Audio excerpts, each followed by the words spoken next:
Hey, it's me, Brianca Jay, and today we're talking poetry here on Book Talk. The poem for today is John Keats' The Grecian Urn. Stay tuned.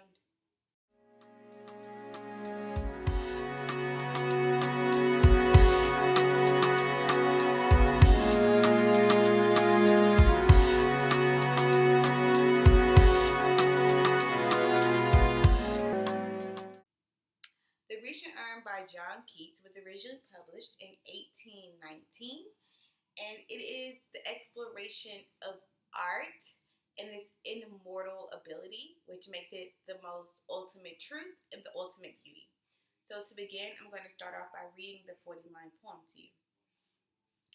Though still unravished bride of quietness, thou foster child of silence and slow time, sylvan historian who canst thus express a flowery tale more sweetly than our rhyme.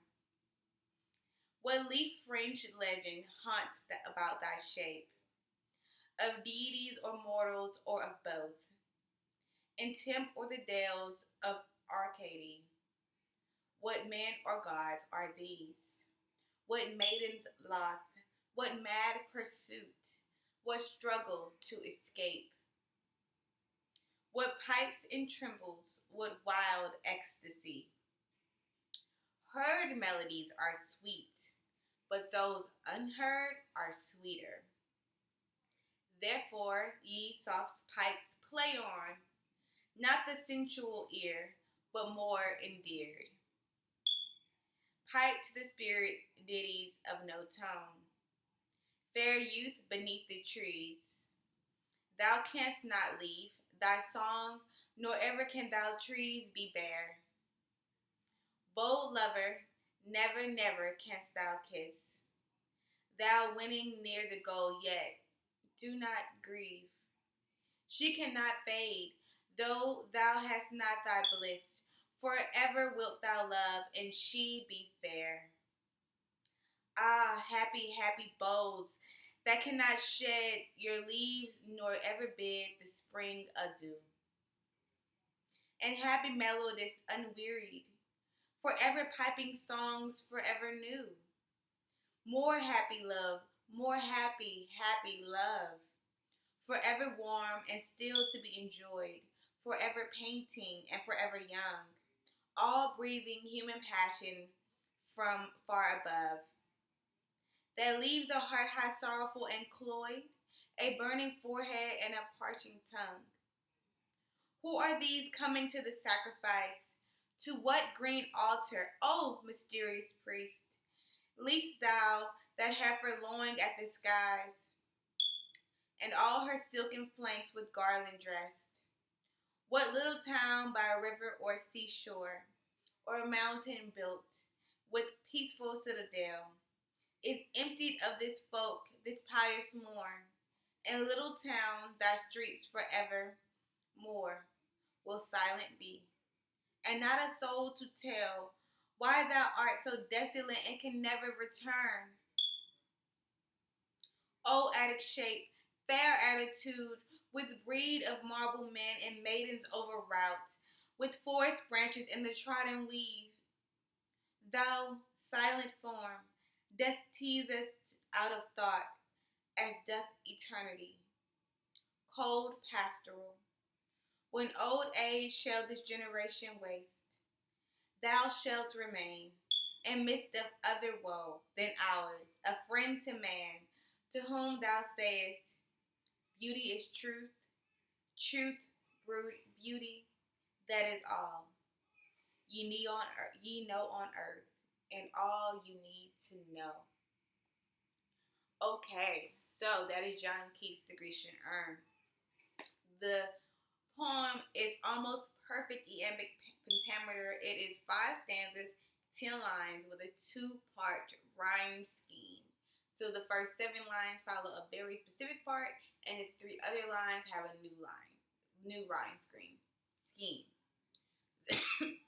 So it also has some literary devices here. We have personification, rhyme, imagery, and symbolism.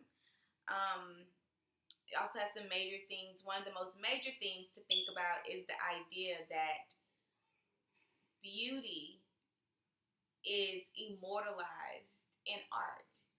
That while humans die, flowers die, things around us perish, right? True art is immortal, and therefore you can cast yourself immortally by producing art, is essentially the theme of work, right?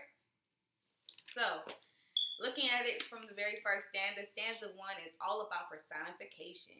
That is taking these very unhuman things and giving it human-like attributes. He calls the urn, which is simply a vase, a bride of quietness, a foster child of solitude and slow time, and a historian. All of this for a vase with some pictures on it is quite the personification. So to him, this urn, because it has been rendered into art and depicts these photos, these images, is greater than just the being of an urn. Now it has taken on these human-like qualities because it is a representation of the human form once it perishes. Stanza 2, the speaker speaks to the images themselves. He sees a man playing a flute and he's like playing it to his bride, and he's just like, your song will never end and you guys will never ever kiss, but don't be weary because you have the best yet. What's better than a kiss other than a kiss to come, right? The thought of a kiss in our minds is greater than any kiss that can ever happen.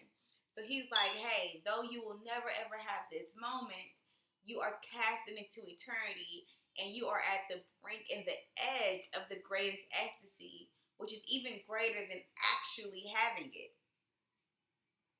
He tells them to be happy because their love will never perish and his song will always be new and he will never face like old age or lose a loss of like creativity or loss of love, like because he is cast onto the edge and the brink of ecstasy.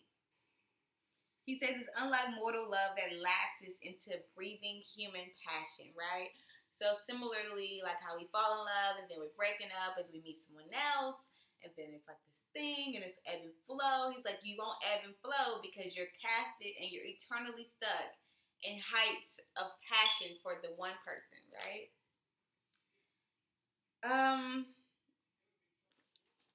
Then he asks us to think some more. By the end of the poem, he says, beauty is truth, and truth is beauty. That is all you know, and that is all you need to know.